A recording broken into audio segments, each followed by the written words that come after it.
আলহামদুলিল্লাহ ওয়াসসালাতু ওয়াসসালামু আলা রাসূলিল্লাহ। সম্মানিত দর্শক শ্রোতা, কাছে কিংবা দূরে, দেশে কিংবা প্রবাসে, যারাই বিশ্ব থেকে বাংলা ভাষাভাষী, যারাই আপনাদের প্রিয় চ্যানেল নেক্সাস টেলিভিশনের পর্দায় আপনাদের প্রিয় অনুষ্ঠান বেকমেন্স বিস্কিটস নিবেদিত ইসলামী জীবনবিধান দেখছেন, প্রত্যেককে জানাচ্ছি আন্তরিক শুভেচ্ছা, অভিনন্দন এবং ইসলামী সম্ভাষণ। আসসালামু আলাইকুম রহমতুল্লাহি ওয়া বারাকাতুহু। আশা করছি মহান আল্লাহ তাআলা রব্বুল আলামিনের অশেষ কৃপা এবং দয়ায় আপনারা সকলে ভালো আছেন এবং সুস্থ আছেন। প্রিয় দর্শক, আপনারা জানেন যে প্রতিনিয়ত এই অনুষ্ঠানে আমরা নির্ধারিত একটি বিষয় আলোচনা করে থাকি। তার পাশাপাশি আপনাদের প্রশ্নোত্তরে আমাদের এই অনুষ্ঠানটি নতুন সৌন্দর্যের মাত্রায় উপনীত হয়। তাই প্রথমেই বলে রাখছি, এই মুহূর্তে যারা সরাসরি টেলিভিশনে আমাদেরকে দেখছেন, আপনারা কিন্তু চাইলে আমাদের সাথে সরাসরি যুক্ত হতে পারেন। সেক্ষেত্রে স্ক্রিনে প্রদর্শিত নাম্বারে সরাসরি ফোন করে আমাদের সাথে যুক্ত হতে পারেন, অথবা এই মুহূর্তে যারা ফেসবুক লাইভে যুক্ত হয়েছেন, আপনারা কিন্তু চাইলে কমেন্ট বক্সে আপনাদের গুরুত্বপূর্ণ প্রশ্নগুলো লিখে রাখতে পারেন। সেখান থেকে যেগুলো গুরুত্বপূর্ণ বেশি মনে হবে সেগুলো আমরা ইনশাআল্লাহ অবশ্যই আলোচনা করব। প্রিয় দর্শক, আজকে নির্ধারিত বিষয় হলো পরীক্ষার ফলাফল থেকে শিক্ষা। আমরা জানি আজকে এই বিষয়টি অত্যন্ত গুরুত্বপূর্ণ।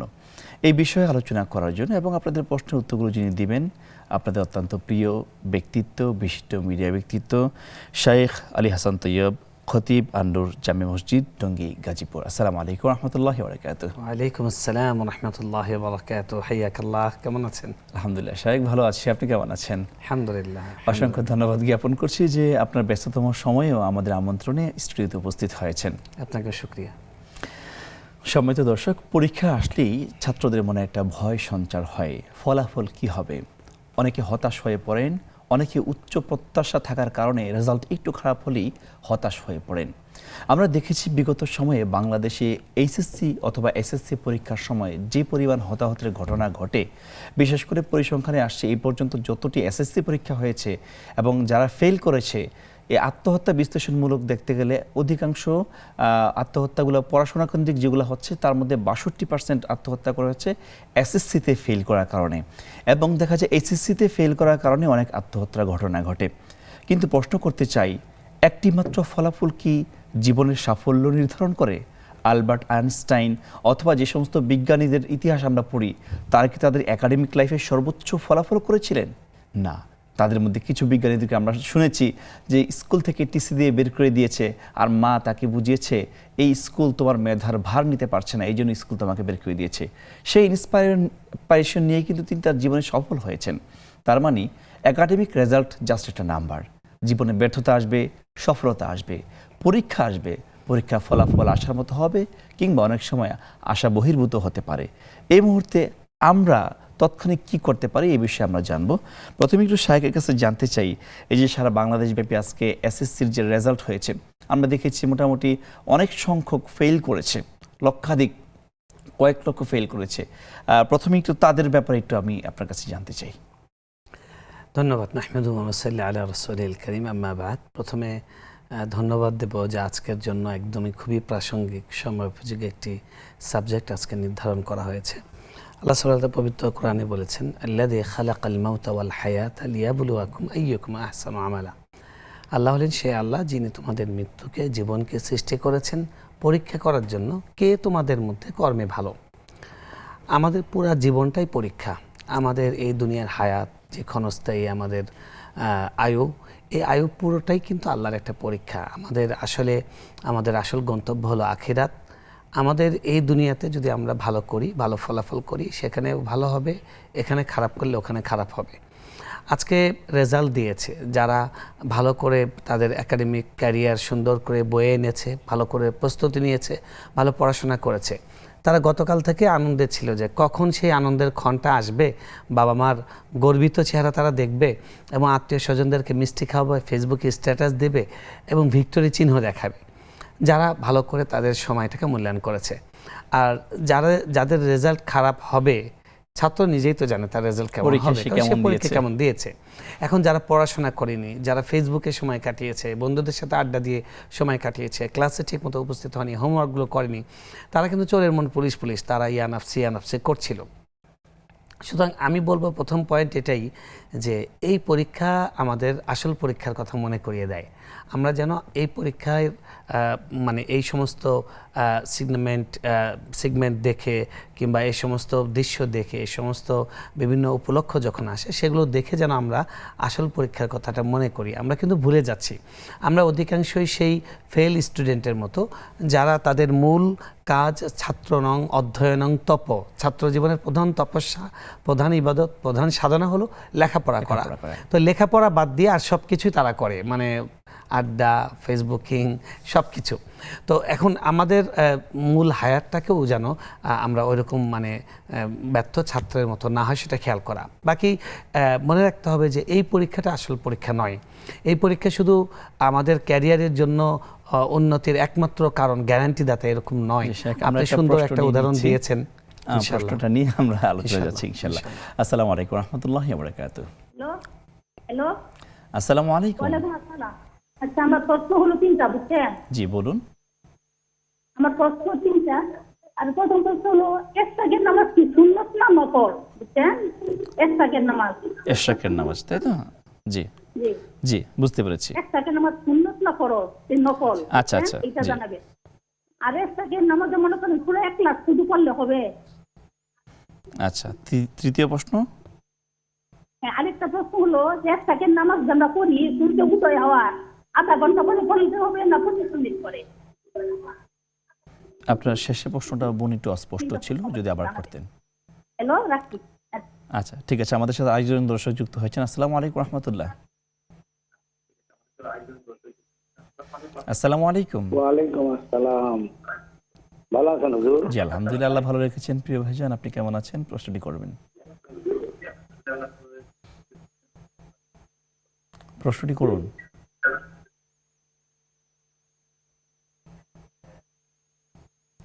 আসসালামু আলাইকুম রহমতুল্লাহ। আরেকজন দর্শক যুক্ত হয়েছেন। আসসালামু আলাইকুম। দর্শক শুনতে পাচ্ছেন কি? ওয়ালাইকুম সালাম ওয়া রাহমাতুল্লাহি ওয়া বারাকাতুহু। জি ভাইয়া, আমার দুটো কোয়েশ্চেন আছে। জি বলুন। আমার ফার্স্ট কোয়েশ্চেন হচ্ছে যে আমি খুবই মানে সিক, আমি একটু চোখের সমস্যায় ভুগছি, খুব কমপ্লিকেটেড অবস্থা, অপারেশন না করলে না নয়। আমি সব সময় প্রতি মাসে 2টা করে কোরআন খতম দিয়েছি, আমি কোরআনের আয়াতই দেখতে পাচ্ছি না স্যার, যার জন্য আমার খুব কষ্ট হচ্ছে। এখন আমি কি করব? কোন দোয়াটা পড়লে আমি একটু রিলিফ পাবো বা আমি দেখতে পাবো? রাব্বুল আলামিন আমার চোখের জ্যোতিটা ফিরিয়ে দিবেন। আর আমার সেকেন্ড কোয়েশ্চেন হচ্ছে যে আমার স্যার, আমি কোয়েশ্চেনটা পরে করবো। ওকে ওকে, ঠিক আছে। আপনি আবেগপ্লুত হয়ে গেছেন। ইনশাল্লাহ আপনার জন্য আমরা পরবর্তী আবার প্রশ্ন নেব ইনশাল্লাহ। আমাদের সাথে আরও দুইজন দর্শক যুক্ত হয়েছেন। আসসালামু আলাইকুম রহমতুল্লাহি ওয়া বারাকাতুহু। প্রিয় দর্শক শুনতে পাচ্ছেন কি? হ্যাঁ, জি, প্রশ্নটি করুন। ওয়ালাইকুম আসসালাম। বলছি। জি বলুন।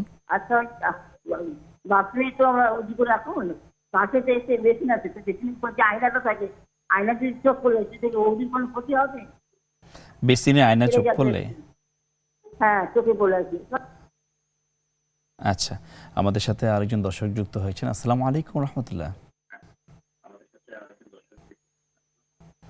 ওয়ালাইকুম আসসালাম। হুজুর কেমন আছেন? আলহামদুলিল্লাহ, আল্লাহ ভালো রেখেছেন। আশা করছি আপনি ভালো আছেন। প্রিয় ভাই, প্রশ্নটি করুন। হুজুর একটা প্রশ্ন করি। আমার ফাদার মারা গেছে, আমার মা জীবিত আছে, এবং মার যেগুলো স্বামীর যে জমি পাইবে এটা ভাইয়েরা সকলে ভাগকে নিছে, নিয়ে মা এখন বর্তমানে আমার কাছে থাকে, এবং ভাইয়েরা কোনো খোঁজ খবর নেয় না, কোনো কিছু করে না। এবং মার কিছু পয়সা আছে, টাকা পয়সা কিছু আছে, সেই টাকাটা আমার কাছে মা রাখছে এবং বাড়ি করার মধ্যে বলিছে যে বাবা এটা তোমাকে দিয়ে দিলাম, তুমি এটা এই বাড়ির মধ্যে যোগ দাও। এখন ওই টাকার অংশকে আমার ভাইদের দিতে হবে। মা কিন্তু বাবা মারা যাওয়ার পর থেকে আমার কাছে আসে এবং আমার কাছে থাকে। প্রিয় ভাই, আপনার সিনারিওটা স্পষ্ট বুঝতে পেরেছি ইনশাআল্লাহ। আপনার প্রশ্নটি একেবারেই স্বচ্ছ। ইনশাআল্লাহ আমাদের সাথেই থাকুন, উত্তর পেয়ে যাবেন। দর্শক, আপনি চমৎকারভাবে পরীক্ষার কথা মনে করিয়ে দিতে গিয়ে বললেন যে আসলে এই পরীক্ষাই আমাদের একটা মাত্র দৃষ্টান্ত, আসলে আমাদের গন্তব্য হচ্ছে সেখান থেকে এই সিনারিও দেখে আমরা কিন্তু উপলব্ধি করতে পারি যে রেজাল্টের দিন যেদিন আসলে প্রকাশ হবে সেদিন আমাদের অন্তরে কি অবস্থা হবে, যেটা ওই কন্টিনিউ করতে। জি, কোরআনে আল্লাহ সুবহানাহু ওয়া তাআলা বলেছেন, ওয়া আম্মা মান উতিয়া কিতাবাহু বিয়ামিনিহি, যাকে ডান হাতে আমলনামা দেওয়া হবে সেই লোকজনকে আত্মীয় স্বজনদেরকে ডাকবে, হা উমকরাউ কিতাবিয়া, বল আমার কিতাব পড়ো, কিতাব আমার রেজাল্ট হয়েছে। হ্যাঁ। আর যাদের আম্মা মান উতিয়া কিতাবাহু বিশিমালি, বাম হাতে যাদের কিতাব দেওয়া হয়েছে তারা আফসোস পাবে, ইয়া লাইতানি কুনতু তুরাবা, হায় আমি যদি মাটি হয়ে যেতাম। তো সুতরাং আজকের এই পরীক্ষায় যারা ফেল করেছে তারা আগামী বছর আবার পরীক্ষা দিতে পারবে, কিংবা এই পরীক্ষায় ফেল করার পরে পৃথিবীতে অনেক মানুষ সফল হয়েছেন। আপনি যেমনটি বলছিলেন যে পৃথিবীতে একটা বই আমি পড়েছি যে বিখ্যাত স্কুল থেকে ঝরে পড়া বিখ্যাত মানুষ, পৃথিবীর অনেক বড় সফল মানুষ, বিশেষ করে বেশি সফল মানুষ তারা ক্লাসের নাম্বার 1 হয় না বেশিরভাগই। এখন ধরুন এই যে আলিবাবা, বিশাল পৃথিবীর একটা বড় কোম্পানি, যারা পৃথিবীর সবচেয়ে বড় ধনীদের মধ্যে একজন, হ্যাঁ ই-কমার্স বিজনেসের চ্যাং, তো মাইকেল চ্যাং। তো এই ভদ্রলোক কিন্তু তিনি মানে ফল্ট স্কুল থেকে ঝরে পড়া, এরকম অনেক আছে। তো সুতরাং আমি ছাত্রছাত্রীদেরকে, আমাদের ছোট ভাই বোন যারা পরীক্ষা দিয়েছে তোমরা, তাদের উদ্দেশ্যে বলবো যে এই রেজাল্ট ভালো হয়েছে আলহামদুলিল্লাহ, আল্লাহ শুকরিয়া আদায় করা। আমি শুধু খারাপ রেজাল্ট করেছে তারা না, যারা ভালো রেজাল্ট করেছে তাদের আমি ছোট্ট দৃষ্টি আকর্ষণ করতে চাই। আমি অলরেডি আসার সময় অনেকগুলো মানে সফল শিক্ষার্থীর বক্তব্য শুনলাম, তারা বলছে যে সফল হয়েছি, বাবার অবদান, শিক্ষকের অবদান, আল্লাহর কথা বলছেন না। যে কোনো কিছু হলে প্রথমে বলতে হয় আলহামদুলিল্লাহিল্লাযী বিনিআমাতিহি তাতিম্মুস সালিহাত, সকল প্রশংসা আল্লাহর জন্য, তার নিয়ামতে, তার অনুগ্রহে এটা সম্পন্ন হয়েছে। তারপর আপনি ক্রেডিট দেন, বাবা মা অন্যদেরকে ক্রেডিট দেন, বলবেন যে সবার প্রথম আল্লাহ শুকরিয়া, আল্লাহ সুবহানাহু ওয়া তাআলা আমাকে তৌফিক দিয়েছেন। তো এটা 2 নম্বর হলো যে আনন্দিত হন, শুকরিয়া আদায় করা, আম্মা বিনিআমাতি রাব্বিকা ফাহাদ্দিস, যে কোনো নিয়ামতের শুকরিয়া আদায় করুন, তবে সেটা যেন বিশ্রী না হয়, দৃষ্টিকটু না হয়, শরীয়তের পরিপন্থী যেন না হয়। মেয়েদের একসঙ্গে স্কুলের সবাই মিলে নাচানাচি করা, ভিক্টোরি চিহ্ন দেখানো, এটা দরকার নেই। আপনারা নিজেদের পরিমণ্ডলে রেপুটেড কিছু প্রতিষ্ঠান দেখলাম যে তারা ফুটবল বিশ্বকাপে বেশ কিছু সেলিব্রেশন ছিল, সেইটা তারা এসএসসির অনুষ্ঠান দুঃখজনক। এবং মিডিয়াতেও একটা জিনিস দেখা যায় কি, ছবি যখন দিচ্ছে তখন শুধু মেয়েদের ছবি দেয়। এবং এখন অলরেডি আজকে সকালে একজন পোস্ট করেছে, আমি দেখলাম, বলছে যে আজকে মেয়েরা ভালো রেজাল্ট করবে এবং তাদের ছবি দেখবো, ছেলেরা তো সব ফেল করবে। মানে ছেলেদের একটা দুঃখ যে আমাদের ছবি দেয় না। তো এই জিনিসগুলো আমাদের আসলে সংশোধন হওয়া দরকার। বাকি যারা, আমি বলবো যারা পরীক্ষা এবার ভালো হয়নি, আমি বলবো আগামী বছর পরীক্ষা দেওয়ার সুযোগ আছে, তোমাদের বয়স অনেক কম। একটা পরীক্ষার জন্য সুইসাইড করা, নিজের জন্য কোনো ক্ষতিকর সিদ্ধান্ত নেওয়া, এটা মনে রাখতে হবে। প্রথম কথা, এই বডি, এই দেহর মালিক আমি না, এটার মালিক আল্লাহ, আমার বাবা মাও না। তো আল্লাহর সঙ্গে গাদ্দারি, আমি আল্লাহর দেওয়া সম্পদকে আমি নিজে ধ্বংস করতে পারি না। 2 নম্বর হলো, বাবা মা আমাকে কষ্ট করে এই পর্যায়ে এনেছেন, তাদের আমার প্রতি কর্তব্য আছে, আমার তাদের প্রতি কর্তব্য আছে। তারা চেয়ে আছেন, বলেন যে বাবা এবার পাই নিয়ে দোয়া করে ইনশাল্লাহ আগামী বছর করব, কিন্তু কখনো এটার জন্য কোনো খারাপ সিদ্ধান্ত না যাবেন। শাইখ চমৎকার বলছিলেন। আমরা ছোট একটি ব্রেকে যাচ্ছি। প্রিয় দর্শক, আপনারা উপভোগ করছেন বেকমেন্স বিস্কিটস নিবেদিত ইসলামী জীবন বিধান। সময় হচ্ছে ছোট্ট একটি বিরতি, ফিরছে কিছুক্ষণ পর।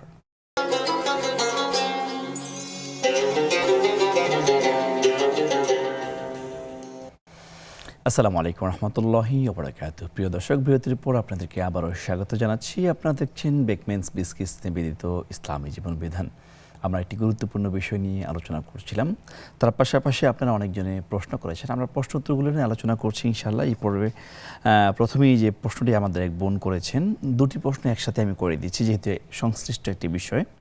তিনি বলেছেন, এশরাকের নামাজ কি, এবং এশরাকের নামাজ কি শুধুমাত্র সূরা ইখলাস দিয়ে পড়া যাবে কিনা? ধন্যবাদ। প্রথম কথা হলো, ইশরাকের নামাজ মানে ফরজ নামাজ ছাড়া বাকি সবগুলো নামাজকেই ফিকহের ভাষায় সুন্নত 2 রকমের আছে, সুন্নতে মুআক্কাদা, সুন্নতে গায়রে মুআক্কাদা। সুন্নতে মুআক্কাদা যেটা, অর্থাৎ খুব বেশি তাগিদ দেওয়া হয়েছে এরকম সুন্নত, এই নামাজগুলোকে সুন্নতি বলা হয় সাধারণভাবে। সুন্নতে গায়রে মুআক্কাদাগুলোকে নফল বলা হয়, এটা ফিকহের পরিভাষায়।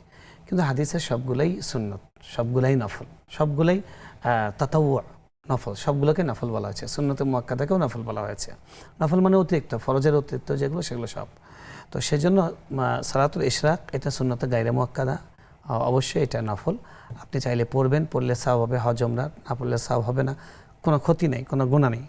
যে কোনো সূরা দিয়ে আপনি নামাজটা পড়তে পারেন। এটার জন্য সূরা ইখলাস দিয়েই পড়তে হবে এমন কোনো কথা নয়। আমাদের দেশে একটা ভুল প্রচলন, বিভিন্ন নামাজের সাথে বলে যে সূরা ইখলাস সূরাকে এতবার সংশ্লিষ্ট করে, করে সূরা দিয়েছে। এতবার, সূরা এ ধরনের কোনো হাদিস কোনো ক্ষেত্রে আসেনি। তো সূরা ইখলাস কেন, আপনি যে কোনো নামাজ সূরা দিয়ে পড়তে পারবেন, ইখলাসও পড়তে পারবেন, সমস্যা নেই। কদরের নামাজ পড়তে গেলে অনেকে বলে যে সূরা কদর দিয়ে পড়তে হবে, এভাবে করে এটা আসলে- মানুষের ভুল ধারণা। জি। আরেক বোন প্রশ্ন করেছেন যে তিনি দীর্ঘদিন ধরে কোরআন চর্চা করেন, মাসে 2টা খতম দেন, কন্টিনিউসলি পড়েন, কিন্তু তার চোখে ইদানিং সমস্যা হচ্ছে, ডাক্তার বলেছে অপারেশন করার জন্য। এখন তিনি প্রচণ্ড আবেগপ্লুত হয়ে গেছেন যে এখন কোরআন পড়তে পারছেন না। আসলে অপারেশন ছাড়া বা অপারেশনের পাশাপাশি এমন কোনো আমল আছে যেটার মাধ্যমে চোখের দৃষ্টিশক্তি ফিরে পাওয়া সম্ভব? জি, দেখুন, আমরা আপনার আবেগ আপ্লুত বাক্যগুলো আমরা শুনছিলাম। প্রথমত আমরা আল্লাহ সুবহানাহু ওয়া তাআলার কাছে দোয়া করছি, সকল দর্শককে বলবো আমাদের সঙ্গে আমিন বলতে, যে আল্লাহ সুবহানাহু ওয়া তাআলা এই বোনকে তার দৃষ্টিশক্তি বাড়িয়ে দিন এবং তার অসুস্থতাকে সুস্থতায় রূপান্তর করে দিন। লা বা'সা তাহুর ইনশাআল্লাহ। প্রিয় বোন, আপনি প্রথমে জেনে রাখুন, আল্লাহ, আপনি যে কোরআন পড়েছেন আর এখন অসুস্থ হয়েছেন, দুটোই আল্লাহর পরীক্ষা।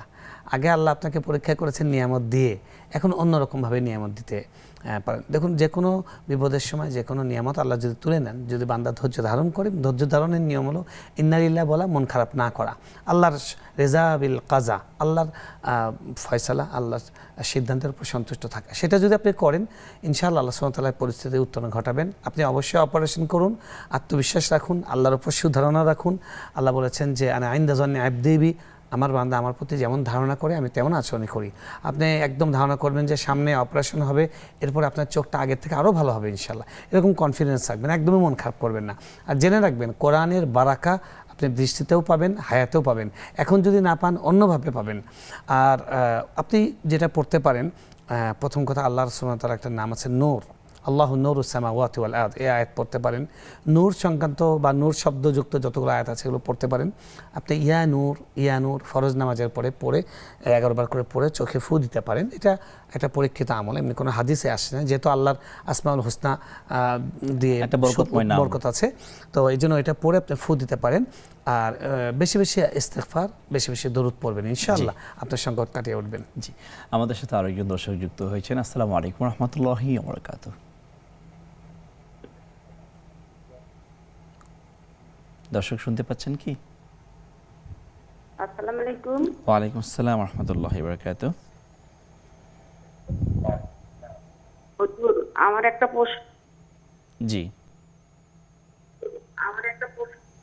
প্রশ্নটা হলো, আমার একটা সন্তান, প্রিয় বোন, আপনি সম্ভবত টেলিভিশনের সামনে কথা বলছেন, একটু ভলিউমটা কমিয়ে নিন, না হলে কথাগুলো রিপিট হবে। হ্যাঁ হুজুর, জি বলুন। আল্লাহ যদি একটা সন্তান যদি আমাকে দান করে, মা পড়াবো, কিন্তু কারণ আমি সন্তানকে মা, কারণ আমার সন্তান কথাবার্তা বুঝতে পারছি প্রিয় বোন, আপনার সন্তানকে মাদ্রাসায় পড়াতে চেয়েছেন, সে পড়ছে না বা সে কথা শুনছে না, এই বিষয়ে আমরা আলোচনা করবো ইনশাআল্লাহ। আমাদের সাথে আরেকজন দর্শক যুক্ত হয়েছেন। আসসালামু আলাইকুম রহমতুল্লাহি ওয়া বারাকাতুহু। প্রিয় দর্শক শুনতে পাচ্ছেন কি? আসসালামু আলাইকুম। ওয়ালাইকুম আসসালাম রহমতুল্লাহ। ইসলামী জীবন বিধান।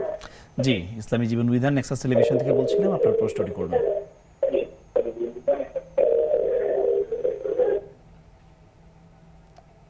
প্রিয় দর্শক শুনতে পাচ্ছেন? মাযহাব, হ্যাঁ জি বলুন। তার মাযহাব, হ্যাঁ, সেই মাযহাবের নামগুলো শুনতে, আর সেই মাযহাবের কোন কোন কাজ। জি, আপনার প্রশ্নটি বুঝতে পেরেছি ইনশাআল্লাহ। আমাদের সাথেই থাকুন, এই বিষয় নিয়ে আমরা অবশ্যই ডিসকাশন করব। আমাদের সাথে আরো একজন দর্শক যুক্ত হয়েছেন। আসসালামু আলাইকুম। আসসালামু আলাইকুম। ওয়ালাইকুম আসসালাম। আমার একটা প্রশ্ন। জি বলুন। বলছি স্যার, আমার একটা প্রশ্ন ছিল। জি, প্রশ্নটি করুন। আমার একটা মানত করছিলাম স্যার, যে মানত করছিলাম যে আমার যে এই জিনিস যদি পূর্ণ হয়, তাহলে আমি এই জিনিস সেটা পরিশোধ করবো। তো আমি ওর বাবাদেরকে আমি টাকা দিতে পারবো? আচ্ছা আচ্ছা, মানে আমি মসজিদে একাই দিতে চাইছিলাম। বুঝতে পেরেছি। মানতের পরিবর্তে টাকা যাচ্ছেন, তাই তো? ইনশাআল্লাহ জি, ঠিক স্যার। আছে। আমাদের সাথে আরেকজন দর্শক যুক্ত হয়েছেন। আসসালামু আলাইকুম রহমতুল্লাহ। ওয়ালাইকুম আসসালাম ওয়া রাহমাতুল্লাহ। হুজুর, জি বলুন। আমি সূরা আলাম নাসা, সূরা ইনশারা, এই দুইখান সূরা কি একই সূরা? আর জাওয়ালের নামাজ, আমি স্কুলের টিচার চট্টগ্রাম থেকে বলছিলাম, জাওয়ালের নামাজ আমি সময় পাই না, তো আমি বাসায় ফিরতে ফিরতে 2টা বাজে। আর জোহরের নামাজের আগে কি জাওয়ালের নামাজ খান পড়া যাবে? আচ্ছা, ঠিক আছে, এই বিষয়ে আমরা বিস্তারিত আলোচনা করবো ইনশাল্লাহ। আমাদের সাথে থাকুন, উত্তর পেয়ে যাবেন ইনশাল্লাহ। জি শেখ, আমরা পরবর্তী প্রশ্নে চলে যাচ্ছি। আমাদের আরেক ভাই প্রশ্ন করেছেন যে বেসিনে যে আয়না থাকে, এই আয়নার দিকে তাকালে কোনো প্রকার সমস্যা হবে কিনা, বা অনেকেই বলে যে রাত্রেবেলা আয়না তাকালে জিন আশ্রয় করে, বা যেহেতু ওয়াশরুমের পাশে অনেক সময় থাকে সেক্ষেত্রে কোনো সমস্যা হতে পারে কিনা? আসলে না, এই ধরনের কোনো কথা নেই। আপনি বাসায় যখনই প্রবেশ করবেন বিসমিল্লাহ বলে প্রবেশ করবেন, বাথরুমে যখন ঢুকবেন সেই দোয়া পড়ে ঢুকবেন, বাথরুমের প্রবেশের দোয়া। আর এমনি আয়না দেখলে কোনো অনিষ্ট হবে বা জিন ধরবে বা এটা হবে, এই ধরনের কথাগুলোর কোনো ভিত্তি নেই। এগুলো মানুষের বানোয়াট কথা, মানুষের কল্পনা, ধারণা। জি, আমাদের এক ভাই প্রশ্ন করছেন যে তার মা, তার বাবা মারা যাওয়ার পর তার সাথেই থাকেন, কিন্তু তার মা যেই সম্পদগুলো তার বাবার কাছ থেকে পাবে সেই সম্পদগুলো তারা অন্যান্য ভাইরা নিয়ে গিয়েছেন। এখন দীর্ঘদিন যাবৎ মা তার সাথেই বসবাস করছেন। মা তাকে নিজস্ব কিছু টাকা দিয়েছেন যে এই টাকাটা তুমি ব্যবহার করো বা কিছু একটা কাজে লাগাও। এখন ভাইয়ের প্রশ্ন হচ্ছে, এটা তো আমার মায়ের সম্পদ, আমার যে আমাকে পার্সোনালি দিল, এর মধ্যে আমার ভাইদের কোনো হক আছে কিনা? ধন্যবাদ, ভালো করেছেন যে আপনার বাবা মারা যাওয়ার পরে আপনার মা বেঁচে থাকতে সম্পদগুলো সন্তানদের বন্টন করে দিয়েছেন, এবং কোরআনে যেভাবে উল্লেখিত হয়েছে আপনার মাও সেখান থেকে অংশ পেয়েছেন। তো আলহামদুলিল্লাহ, আপনারা সবাই সেই বাবার ওয়ারিশ, সেই আপনারা উত্তরাধিকার সম্পত্তি পেয়েছেন। আর আপনার যেই মাসলাটা জিজ্ঞেস করেছেন মূলত, যে আপনার মা আপনার কাছে থাকেন, অন্য ভাইরা তাদেরকে দেখে না, এই জন্য আপনার মা আপনাকে কিছু টাকা দিয়েছেন, মা যে সম্পদটা পেয়েছে ওই সেটা ছেলেটাকে দিয়েছেন, সেটা এখনো ওই ভাইরা সেখানে হক আছে কিনা, এই তো মূল বিষয়। আমি বলছি, দেখুন, প্রথম কথা হলো যে আপনি আপনার কাছে থাকে, অন্য ভাইরা দেখে না, এই জন্য মা দিচ্ছেন, এই প্রসঙ্গটার কোনো প্রয়োজন নেই। যিনি সম্পদের মালিক, তিনি চাইলে তার সম্পদ থেকে তিনি যে কাউকে হেবা করতে পারেন, দান করতে পারেন। হ্যাঁ, আর 3 ভাগের 1 ভাগ পর্যন্ত দান করাটা অনুমোদিত, এরপরে না করা উচিত এর বেশি। আর যদি বিশেষ কোনো কারণ থাকে তিনি করতে পারেন। তো বিশেষ কারণ এখানে খুবই পরিষ্কার, আপনার অন্যান্য ভাইয়েরা তারা দেখছে না, সবারই দায়িত্ব, সবারই মা, এবং সবাই ওয়ারিশ পেয়েছে আপনার বাবার। তো সেটা যেহেতু দায়িত্ব পালন করছেন, আপনি একা দায়িত্ব পালন করছেন, মাশাআল্লাহ, আপনি এটার যাজা আল্লাহর কাছে কামনা করবেন। আর আপনার মা খুশি হয়ে আপনাকে যে সম্পত্তি দিয়েছেন সেটা উনি দিতেই পারেন, এটাতে তাদের কোনো হক নেই। যদি উনি আপনাকে দিয়ে থাকেন নিজের সন্তুষ্ট চিত্তে, কোনো আপনার পক্ষ থেকে কোনো প্ররোচনা বা চাপ ছাড়া, বিনিময় প্রত্যাশা ছাড়া, তাহলে এটার মালিক আপনি, এখানে অন্যদের কোনো হক নেই। জি, আর এক বোন প্রশ্ন করেছেন যে তার এক সন্তানকে তিনি মাদ্রাসায় পড়াতে চেয়েছেন, কিন্তু সন্তান পড়তে চায় না। এখন মাদ্রাসায় তো পড়লই না, এখন কথাও শুনে না, জ্বালাতন করে। আসলে এই ছেলের জন্য তিনি কি করতে পারেন? এখন আজকের বিষয়টা হলো পরীক্ষা, আমাদের জীবনটা পরীক্ষা। এক একজনের পরীক্ষা এক এক রকম। কাউকে আল্লাহ সন্তান দিয়ে পরীক্ষা করেন, কাউকে না দিয়ে। কাউকে সন্তান ভালো দিয়েছেন, মেধাবী দিয়েছেন, এটা দিয়েও পরীক্ষা করেন অহংকার করে কিনা। কাউকে মেধা কম দিয়েছেন, কাউকে ভদ্র সন্তান, কাউকে দুষ্ট সন্তান। প্রথম কথা হলো আল্লাহ যা দিয়েছেন এর উপর সন্তুষ্ট থাকা। আপনার সন্তান যদি না থাকতো তাহলে আপনার কোলটা কেমন লাগতো? আপনি তার দুষ্টমি, তার বেয়াদবিপনা, এটাতে ধৈর্য ধারণ করুন, তাকে সংশোধনের জন্য সুন্দর করে বোঝাবার চেষ্টা করুন, ভালো লোকদের সঙ্গে তার মেশার ব্যবস্থা করে দিন। আর প্রতিদিন 2 রাকাত করে সালাতুল হাজাত পড়ে আল্লাহর কাছে চান। আর আল্লাহ চাইলে যে কোনো সময় সে হেদায়েত হবে। মা বাবার দোয়া, এটা কোনো পর্দা নেই, এবং মা বাবার দোয়া কবুল হয়। অনেক মানুষকে আমি চিনি আমার ব্যক্তিগত জীবনে, যে দেখা গেছে মা তাকে একদম শেষ বয়স পর্যন্ত কেঁদেছেন, ভালো হয়নি। মা দুনিয়া থেকে চলে যাওয়া মাত্র সে একদম দরবেশ, আল্লাহ ওয়ালি হয়ে গেছে। এরকম অনেক মানুষকে আমি চিনি। তো এই জন্য আপনি যে দোয়া করছেন, আল্লাহর কাছে চাইছেন, কোনোটাই বিফল যাবে না ইনশাআল্লাহ। আপনি ধৈর্যের সঙ্গে, হেকমার সঙ্গে কাজ করুন এবং দোয়া চালিয়ে যান, হাসি মুখে কথা বলুন। যখন তার মুডটা ভালো থাকে তাকে বোঝাবার চেষ্টা করুন, বাবা তুমি মাদ্রাসায় পড়ো না, অন্তত নামাজটা পড়ো, আল্লাহর পথে চলো, এগুলো বোঝান, ধৈর্য ধারণ করুন, ইনশাআল্লাহ ঠিক হয়ে যাবে ইনশাআল্লাহ। প্রিয় দর্শক, আপনারা এতক্ষণ ধরে দেখছেন বিকমেন্স বিস্কিস নিবেদিত ইসলামী জীবন বিধান। আমরা যাচ্ছি ছোট্ট একটি বিরতিতে, ফিরছি বিরতির পর।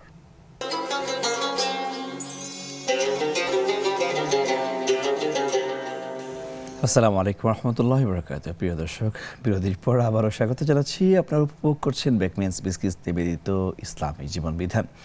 আমরা দ্বিতীয় পর্বে অর্থাৎ আপনাদের প্রশ্নোত্তরমূলক যে পর্বটা সেটাতেই আলোচনা করছিলাম। আমরা পরবর্তী প্রশ্নে চলে যাচ্ছি।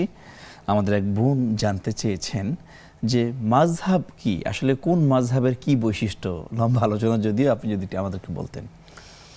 ফোনে জানতে চেয়েছেন জি, জি, জি। মাযহাব কি? আচ্ছা, আমি বুঝতে পারিনি তখন তাহলে।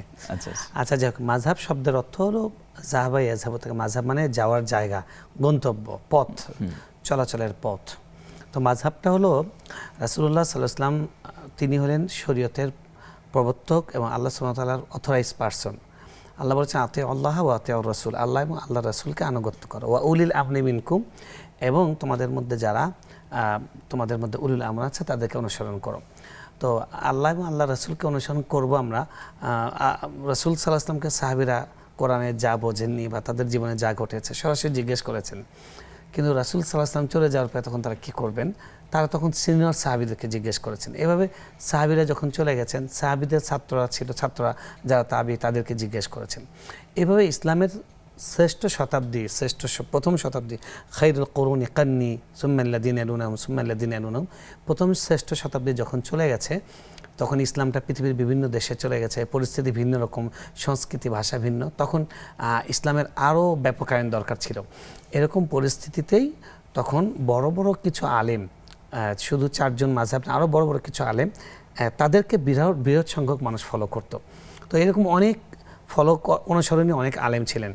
এক পর্যায়ে গিয়ে 4 জনের ব্যাপারে সবাই একমত হয়েছেন যে এই 4 জনই তারা কংক্রিট নীতিমালা নির্ধারণ করে দিয়েছেন যে কোরআন এবং সুন্নাহর সান্নিধ্যাস বা সেখান থেকে আমরা কিভাবে চলার পথটা নির্ধারণ করব সেটার ফর্মুলা তারা দিয়েছেন। তো এইটাকেই মাযহাব বলা হয়। মাযহাব মানার অর্থ কিন্তু এই নয় যে কোরআন হাদিস বাদ দিয়ে কোনো ব্যক্তিকে অনুসরণ করা, বরং মাযহাব মানার উদ্দেশ্য হলো কোরআন সুন্নাহ আমরা যেটা বুঝতে পারছি না সেটা আমাদের বোঝা দরকার। যেমন ধরুন এখন উন্মুক্ত যুগ, টেলিভিশনে দেখবেন, ইউটিউবে দেখবেন, এক একজন এক এক রকম কথা বলছে, এটা নাই, এটাকে সেদিন শুনলাম একজন বলতেছে আরে নামাজ পড়ার দরকার কি, নামাজ না পড়লে কি হবে, নাউযুবিল্লাহি মিন যালিক। তো এই যে এরকম কথা বলছে, কিন্তু তিনি একটা দলের অনেক বড় একটা নেতা, তো এই যে এরকম কথা বলছেন, এই কথাটা বলা তো তিনি অপরাধ করছেন, এই কথা তিনি বলতে পারেন না, কারণ তিনি কোরআনে আল্লাহ সহজ করেছেন, আল্লাহ কাউকে কঠিন করেন না, এই সাধারণ আয়াতটাকে এখানে গিয়ে ঠেকাচ্ছেন। কিন্তু ওইটার যে প্রয়োগ ক্ষেত্র কোথায় এটা আপনি নির্ধারণ করবেন কি দিয়ে, এগুলোর জন্য আলেমদেরকে, স্কলারদেরকে লাগবে। এবং আল্লাহ সুবহানাহু ওয়া তাআলা এটা বলেছেন ফাসআলু আহলা যিকরি ইন কুনতুম লা তা'লামুন, মানে তাদেরকে যে অনুসরণ করতে হবে এটার প্রমাণ কি, এটা কি আল্লাহর অনুমোদিত? হ্যাঁ, আল্লাহর অনুমোদিত। আল্লাহ বলছেন যে তোমরা যদি না জানো, যারা জানে তাদেরকে জিজ্ঞেস করো। এটা সাধারণ মানুষ, তিনি তো কোরআনের আয়াত পরে অর্থ বোঝেন না, অর্থ বুঝলেন যে কোরআনের মধ্যে আছে যে ওযু করার সময় হাত ধোয়া, এখন হাতটা কতটুকু দেবো, এই পর্যন্ত না, কতটুকু পর্যন্ত, এটা এই ব্যাখ্যাটা ওনারা দিয়েছেন হাদিসের আলোকে। এই জন্য মাযহাবটার প্রয়োজন আছে, এবং মাযহাব হলো ব্যাপারটা এই। আর 4টা মাযহাব আছে, তারা সবাই হক মাযহাব, তারা প্রত্যেকেই আল্লাহ রাসূল সাল্লাল্লাহু আলাইহি ওয়াসাল্লামের আনুগত্যকারী, এবং তারা সকলেই বলেছেন যে ইযা সাহাল হাদিসু ফাহুয়া মাযহাবি, যখন হাদিস একটা আল্লাহ রাসূল থেকে একটা হাদিস যখন আমাদের কাছে পৌঁছাবে ওইটাই আমাদের মাযহাব, ওখানে কোনো বক্তব্য নাই। যেই বিষয়ে স্পষ্ট বক্তব্য নাই সেই জায়গাটা আমরা বলে দিয়েছি, অন্য আয়াত হাদিসের আলোকে ওই ফর্মুলায় যে কি হবে সেটা বলেছি। জি শেখ, আমাদের সাথে 2 জন দর্শক যুক্ত হয়েছেন। আসসালামু আলাইকুম রাহমাতুল্লাহি ওয়া বারাকাতুহু। আসসালামু আলাইকুম। ওয়ালাইকুম আসসালাম। হ্যালো। জি প্রিয় বোন, শুনতে পাচ্ছি, প্রশ্নটি করুন। ওয়ালাইকুম আসসালাম। হুজুর, আমার 2টা প্রশ্ন আছে। জি বলুন। ওয়ালাইকুম আসসালাম। প্রশ্নটি বলুন। আমার প্রশ্ন হচ্ছে,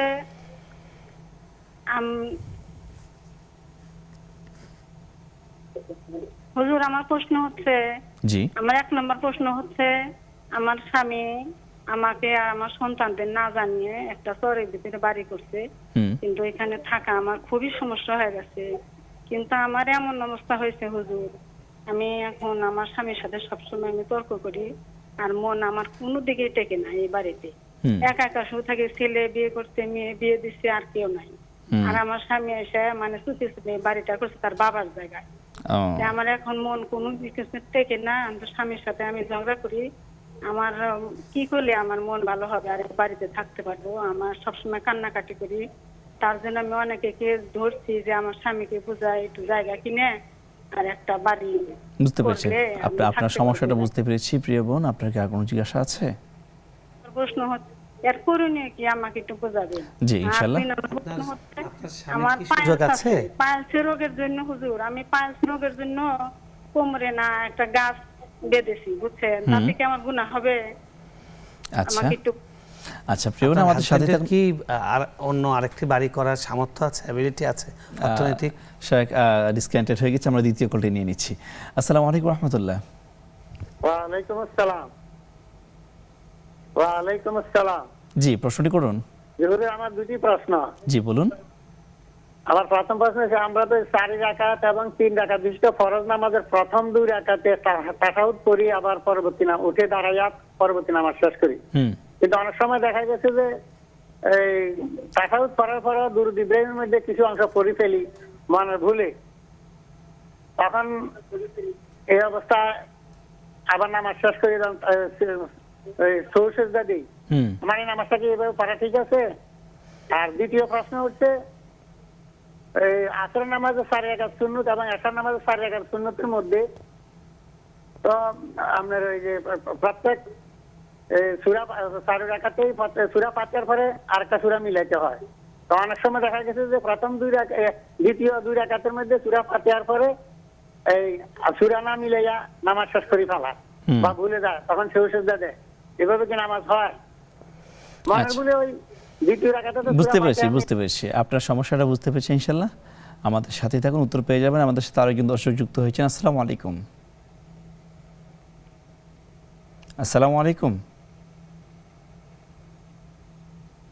দর্শক শুনতে পাচ্ছেন কি? আমাদের দর্শক ডিসকানেক্টেড হয়ে গিয়েছে। আমরা পরবর্তী প্রশ্নে চলে যাচ্ছি। আমাদের এক বোন জানতে চেয়েছেন যে তিনি মানত করেছিলেন, পরবর্তীতে মানত পূরণ করাটা কষ্টকর, তিনি চাচ্ছেন যে টাকা দিয়ে সে মানতটা পূরণ করা যাবে কিনা। আচ্ছা, মানতের ক্ষেত্রে যেটা উচিত, যদি সেটা বৈধ মানত হয় তাহলে যা নিয়ত করেছেন তা করতে পারলে সবচেয়ে ভালো হয়। এখন যদি এমন হয় যে আপনি নিয়ত করেছেন যে একটা ছাগল কোরবানি করবেন, কোথাও কোথাও টাকা আছে, তাহলে এই টাকাটাই কাউকে দেন যে একটা ছাগল কিনে আপনার পক্ষ থেকে তিনি যেন এটা কোরবানি করে দেন, জবাই করে দেন। যে কাজটা করতে চেয়েছেন ওই টাকা দিয়ে অন্যকে দিয়ে করে নিন, ওই টাকা দিয়ে, তাহলেই আপনার মান্নাতটা পূর্ণ হয়ে যাচ্ছে। জি, এরপরে প্রশ্ন হচ্ছে জাওয়ালের নামাজ, এই নামাজ কখন পড়া যায় বা জোহরের আগে পড়া যাবে কিনা? জি, জাওয়ালের নামাজ সূর্য ঢলে যাওয়ার পরে জাওয়ালের যে নামাজটা আপনি এটা পড়তে পারবেন, জোহরের আগেও পড়তে পারবেন, জোহরের পরেও পড়তে পারবেন। নফল নামাজ যদি কেউ ওই সময়ও না পড়তে পারে, সারাদিনে যে কোনো সময় রাসূলুল্লাহ সাল্লাল্লাহু আলাইহি ওয়াসাল্লাম পড়েছেন, তা আপনি পড়তে পারবেন, কোনো সমস্যা নেই। প্রিয় দর্শক, আপনারা উপভোগ করছেন বেকমেন্স বিস্কিটস নিবেদিত ইসলামী জীবন বিধান। আমরা যাচ্ছি ছোট্ট একটি বিজ্ঞাপন বিরতিতে, ফিরছি কিছুক্ষণ পর।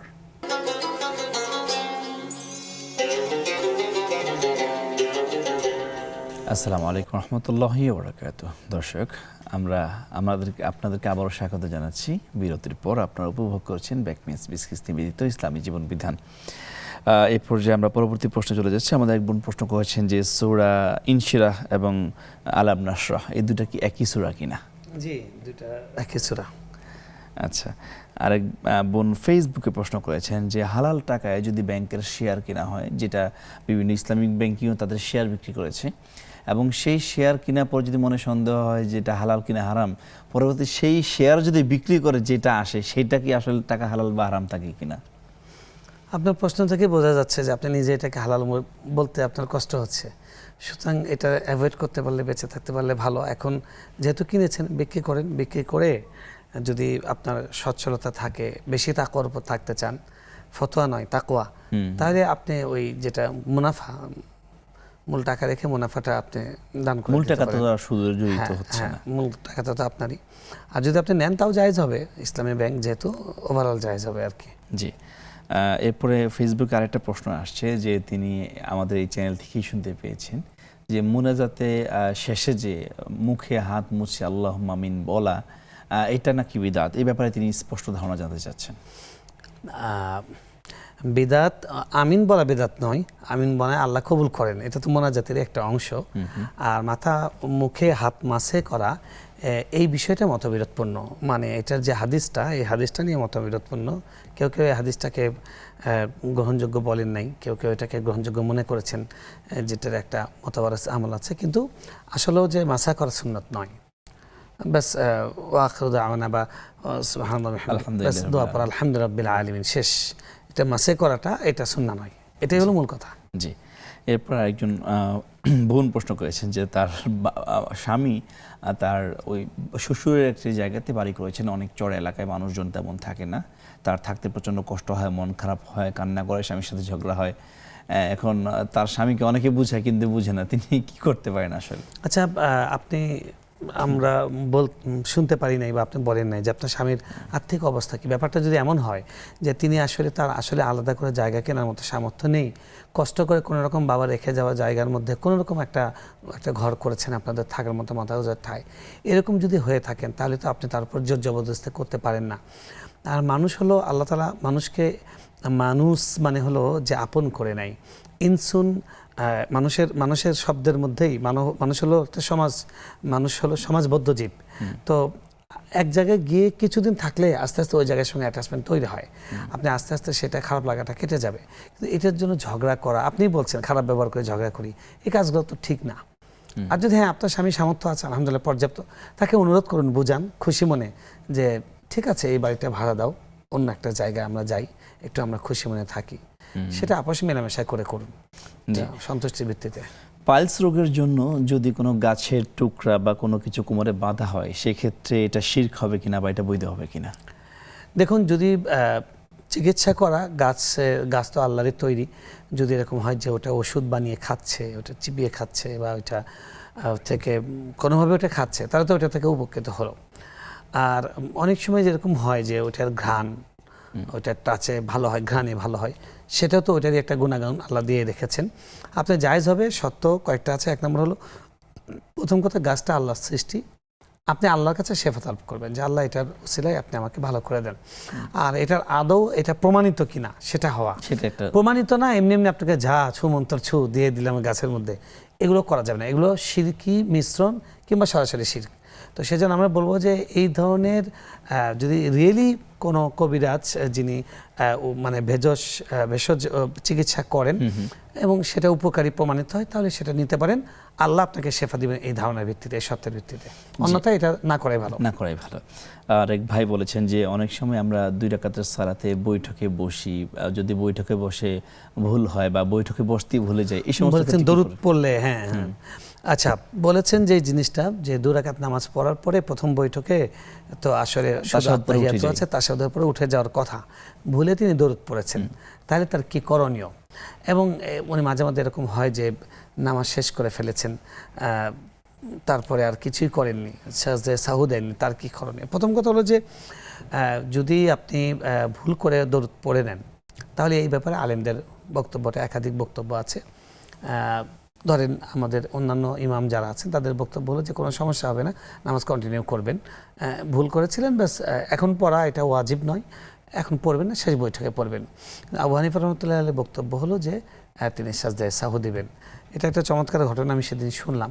মিশরি এক শায়েখ বলছিলেন যে রাসূলুল্লাহ সাল্লাল্লাহু আলাইহি ওয়াসাল্লাম স্বপ্নে তাকে জিজ্ঞেস করলেন, আবু হানিফা আমার উপর মানুষ ভুল করে দরুদ পড়ে, দরুদ পড়তে গেলে তুমি বলেছো সাজদায়ে সাহু দিতে হবে, এটা তো অনেক বড়। তখন উনি উত্তর দিয়েছেন, আল্লাহ আমার লোম শিউরে উঠেছে, উনি উত্তর দিয়েছেন, ইয়া রাসূলুল্লাহ সাল্লাল্লাহু আলাইহি ওয়াসাল্লাম, হে আল্লাহর হাবিব, আপনার উপর দরুদ পড়ার কারণে না, আপনার উপর দরুদ পড়বে সে ভুল করে কেন পড়বে?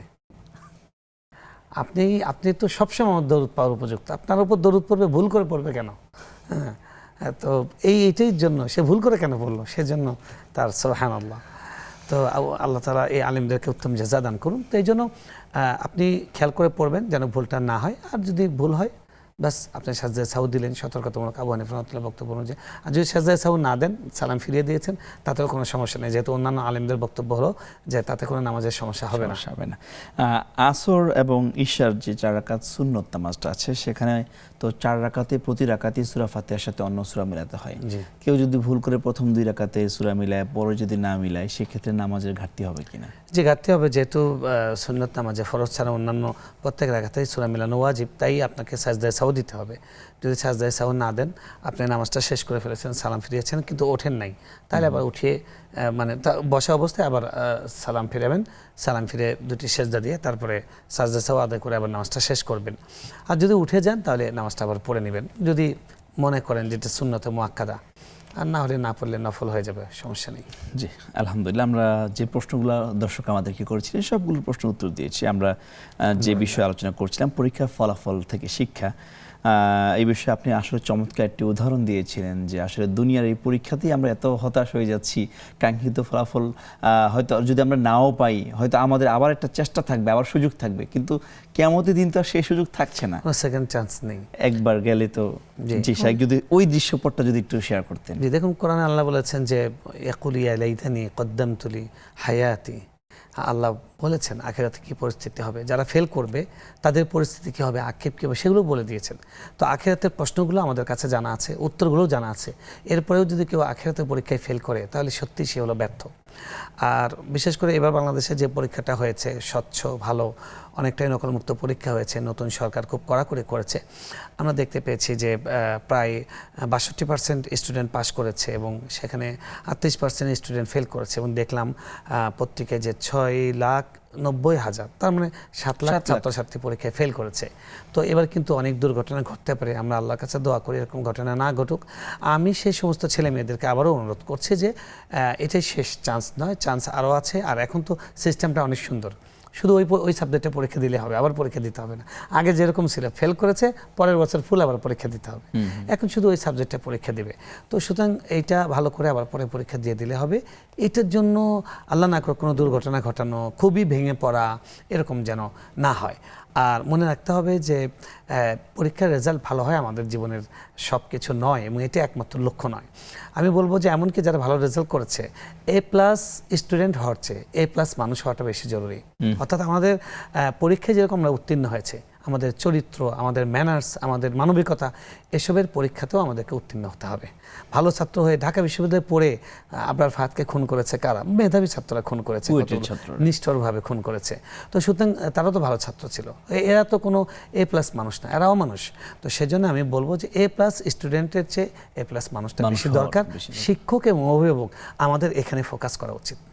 জি শাইখ, এরপর হচ্ছে যারা পরীক্ষা ভালো ফলাফল করেছে তারা জীবনের সিদ্ধান্তগুলো কিভাবে নেবে, কিসের উপর ভিত্তি করে পরবর্তী সিদ্ধান্তগুলো নেবে? ভালো একটা প্রশ্ন করেছেন। যে দেখুন, যারা ভালো রেজাল্ট করেছে আমি তাদের বলবো যে তোমরা তো ভালো কলেজে ভর্তি হওয়ার চেষ্টা করবে, ঠিক আছে, সেটাও চেষ্টা করা, এবং যেটা হয়ে যায় 3টা নির্বাচন করে যেটা ভাগ্যে পড়ে এটাতে সন্তুষ্ট থাকা। একটা কলেজে সব নয়, নিজের চেষ্টাটা হলো আসল। আর পরীক্ষা যারা দিয়েছে সবাই জানে যে পরীক্ষা কতখানি চেষ্টা কতখানি ভাগ্য, সবারই পরীক্ষা হয়ে গেছে। হ্যাঁ, আরবিতে একটা কথা আছে, আইন্দাল ইমতিহান ইউকরামুর রাজুল আও ইউহান, পরীক্ষার সময় কেউ সম্মানিত হয়, কেউ লাঞ্ছিত হয়।